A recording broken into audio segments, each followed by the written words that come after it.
Dear friends, we've got an important update from the Terrorist Federation that still requires a confirmation, because this one comes from several Russian sources, like, for example, an unofficial community for the Russian army group Sever.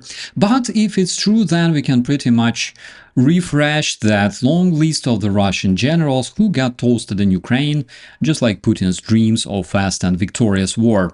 Let's talk about this right now.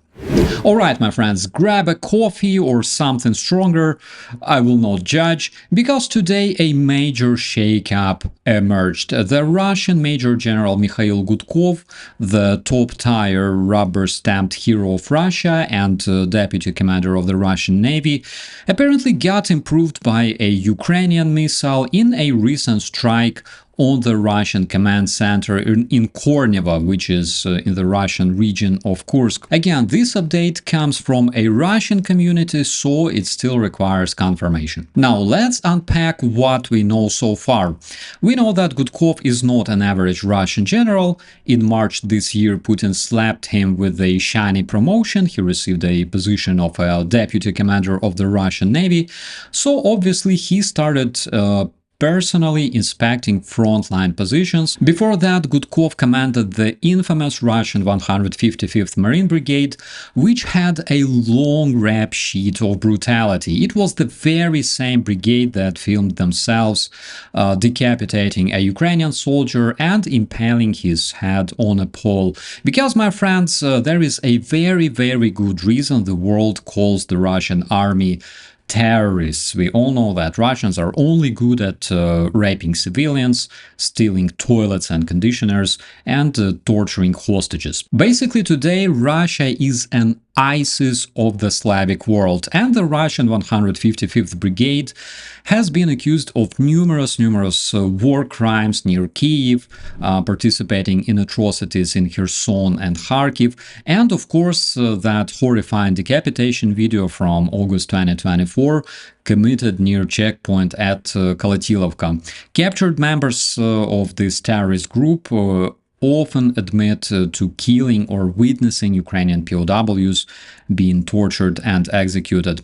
So Gudkov was the former commander of that very brigade, right before he got toasted like Putin's brain cells when he saw a little boy's belly.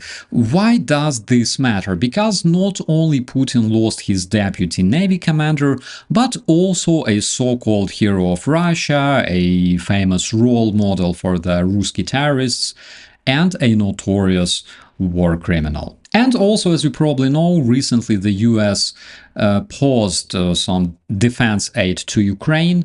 Thank you very much, Mr. Trump and your beautiful voters. I wish you health and wisdom. So Russia tried to spin that as their ticket to victory, but news of Gudkov's death basically proved that Ukraine still has the intelligence and firepower to land precision blows deep into Russian territory.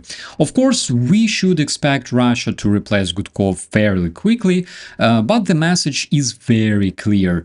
Not a single Russian war criminal is untouchable, my friends, and if you are one of them, don't stay near open windows, avoid electric scooters, don't drive cars, don't eat, don't breathe, because the only safe place for you is a convenient cell in The Hague. So what do we make of that? Ukraine continues to punch back with intelligence-based hits, Terror Russia continues to promote criminals, and generally when you lead a brigade famous for atrocities, don't expect a safe return ticket, especially when the airspace is serviced by Ukrainian operators.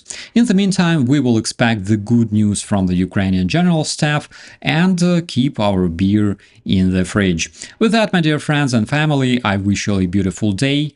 I'll see you in the comments. I'm Operator Starsky, and as always, be safe.